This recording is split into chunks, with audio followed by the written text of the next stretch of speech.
Kaso hindi ko alam kung anong kulay nila. Mga singko, napakaganda. Ayan o. Pagtabihin natin. Ayan o. Itong isa ay medyo light na light. Mga singko, ganda ng kulay. Mga singko, ganda ng kulay. Ay! Shit, nakawala yung ating barless. Mga singko, lumusot dito sa may ano. Mga singko, sa bibat. Lumipad siya. Ayun, ayun siya, ayun siya. Pumitik, ayun, ayun siya mga singko. Wala siya kasama ronda. Yun, sana dumapo. Yun, dumapo mga singko yung barless natin. Dito pa rin tayo sa taas, dito tayo makababa. Wala pa naman siya kasama. Medyo nagsisipasukan na itong mga ano, kaya inaantambayan na natin. Dito pa rin tayo sa bubong, napakainit. Hindi natin mahuli yung ayaw bumaba. Ayan, ito yung ano natin, yung kapatid niya, nandito na. Yung barless, saka tong dalawang bago natin. Gagawin ko, para meron siya nakikita. Wala na siya nakikita eh. Ngayon, lalagay ko siya dito sa ating viewing para makita nung kapatid niya. Baka sakaling pumasok. Tapos nag-iwan na rin pala ako dito ng tubig. Mga singko. Baka sakaling umunom. Dahil pumasok siya dito, hindi na siya makakalabas. Yan, di ba? Isa rin dito sa magandang ano natin. Dahil pag dito siya pumasok, minom siya dyan, hindi na rin siya makakalabas, mga singko. Ayun siya, wala siyang kasama, mga singko. Yung inaalala ko, siya oh. Yung ating barless. Naalala ko, baka pumitik, wala siyang kasama, kaya inaantabayanan natin. Bad trip! Bad trip! Woo! Bad trip!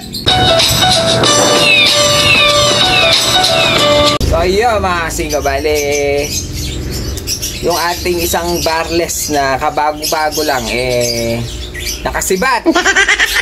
Dahil nga lumabas nung binuksan natin yung pinto, binibidyohan natin yung ating bagong dalawang nestmate mga singko. Nakasibat dito sa ating ulo, dumaan dahil binuksan natin yung pinto, lumipad. At ngayon, medyo nagpaikot-ikot siya dito sa may sa atin. Ang hirap pababain, mga. Ano ba yan? Kabago-bago ng kalapate. Wala pang viewing, wala pa siyang viewing. Medyo hindi na kasi siya umiiyak. Medyo pa-matured na yung ibon, kaya pumitik. Rumoronda pa. Rumoronda pa siya, mga singko. Mahirap dyan, mga singko. Hindi natin alam kung mahuhuli natin o hindi. Kasi ano sa tingin niya, mahuhuli o hindi? Kasi ayaw bumaba. Papakawalan natin yung mga matatanda, bababa. Siya mag-iisang naiiwan sa taas, mga singko. Ang hirap pababain. Naglagay na tayo ng mga pain, gano'n pa rin. Tumitingin-tingin lang siya. Kaya pag ito nahuli natin, mga singko, tatanggalan natin muna ng pakpak. Para sigurado kung mahuli natin dahil na nakapitik, sumibat, kumbaga. Baka kakabago-bago, hindi pa natin ito nabiviewing, hindi pa nga natin na ilalabas dun sa taas ng landing board, nakalipad na kaagad. Kakabidyo natin. So ayun mga singko, abangan natin kung makukuha natin itong ibon o hindi na. Kung mawala man, sana swerte yung makakuha. Alagaan mabuti, huwag naman sana. Medyo nalinis na natin. Silipin lang natin dahil nakapaglinis na tayo. Singko yan, oh. Medyo umaliwalas na yung pwesto natin dito. Kasi yung ibang cage, tinambak ko na muna doon. Kasi pag may mga bagong bagsak, doon ko nilalagay. So ayan, yung mga lovebirds natin dito, nalipat ko na. Kasi ito hindi pa.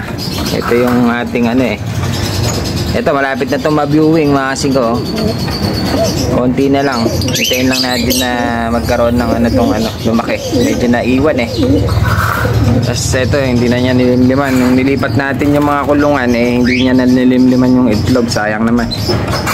Ayan, bali okay na. Ito yung mga kulungan natin, no? Bali, nandito pa yung iba nung kay pulis. Tapos pinagsama-sama ko na muna. Tsaka na lang natin i-separate sila by cage. Isa-isa, kada pares. Ito muna pinag-iwalay ko. Ito yung stock natin na off color. Ito yung mga yellow. Tapos ito yung nag-iisa natin. Hiniwalay ko na muna yung ating toy stencil. dilute mga singko. Ito yung ating white bar, saka yung tiger. Ito yung kay police. Ito may naka VIP dito kasi kaya no, ulo ng aso. Dito ko muna nilagay yung ating Pomeranian dahil nga malalaki sila, kailangan yung cage niya malaki din. Ayun no, para mabreed natin ulit dahil napakaganda niyan pag marami sila. Ito yung mga kay police, ito na lang yung natira. Halos lahat na out na. May mga kumuha kasi sa atin mga singko. Yan sila oh. Puro club na yan, wala nang iba dahil lahat ng mga naka-club pa nilabas pa natin doon. So yung mga singko, makapansin nyo yung mga bago natin. Ito 5 yan eh, 1, 2, 3, 4, 5. Yung mga bago natin hindi ko pa siya nilalagyan ng laman kasi nga baka madumihan yung poop tray. Props lang tong kulungan na to, hindi natin gagamitin. Joke lang mga singko. Hindi ko siya ginagamit dahil ninihintay ko yung susunod na deliver ng mga singko, mga double cage natin para mapalitan ko. Baka kasi iba yung dinala sa ating poop tray Hindi ko siya gusto, para hindi siya madumihan. Ipapalit ko na lang doon sa mga bagong deliver. Kasi nga itong poop tray na nakuha natin, meron siyang uka sa gilid. Ayun no. Pag nilinis mo kasi yan mga singko, pag sinudsud mo siya ng ng panglinis, maiiwan yung mga tahi-tahi dyan no, sa gilid. Halos kasi lahat ganyan yung dinala sa atin. Makapal siya, kaso hindi ko siya gusto. Mahirap kasi linisin kapag may ganyan na nakauka. Ayun no. Gusto ko yung parang mga ganito lang mga singko. At least ito, pagka mo talagang malinis yung mga ganyan no, wala siyang uka, diretso para kuha lahat, pati yung mga dumi-dumi. Kaso ito paikot meron siyang kanal, ay hirap niyan linisin, kaya papalitan natin kapag may dumating na mga bagong deliver. Ayun, tanggalin natin, papalit natin dun sa mga bago. Hindi ko alam bakit ganito yung dinala sa atin ngayon. So kasi kabali akit tayo dun sa taas sa mga pliers natin sa Taiwan loop. Ayun, medyo kagigising lang natin. Medyo naiglit tayo ng konti. Si GoPro muna nagbantay. Total, medyo patay pa naman yung oras. Nasa alas 2 pa lang mga singko. So ayun, bali pupuntahan natin yung taas. Gagawin natin yung mga young bird natin doon. Yung mga bagong dating natin ng mga ibon, gagawin natin. Mag-feathering tayo. Hindi talaga ako nagbubunot ng pakpak mga singko, lalo na mga pagpaanak ko. Kaso ito, nakuha natin ng matured. Gusto ko silang mapatuto, kaya mag-feathering na tayo. Baka magaya sila dun sa sumibat nating barless mga singko. Speaking of sumibat, ano kaya sa tingin nyo? Nahuli pa kaya natin yung barless natin na blue bar na pumitik? O talagang babay na? Siya yung makita kung nahuli ba natin o hindi. O tara na. So ayan mga singko, medyo nakatulog tayo kanina dahil pinatulog natin yung bata. Tatay ang nakatulog. Ngayon titignan natin kung gumana yung trap natin, kasi dahil bago siya, sa tingin ko hindi kasi siya dudungaw dun sa loob, kasi meron siyang papasukan muna ng trap bago siya makapasok talaga dun sa loob ng mga trap door mga singko. Sa tingin ko hindi niya madudungaw yung mga kakain tsaka yung tubig mga singko, dahil hindi pa siya sanay. Kaya ang ginawa ko, nilagay ko siya dun sa unang trap landing board, tas unang trap nilagay ko yung tubig doon para kung pumasok man siya hindi na siya makakaalis. Tignan natin kung effective. Ay nga, nakapitik siya dun sa pintuan natin.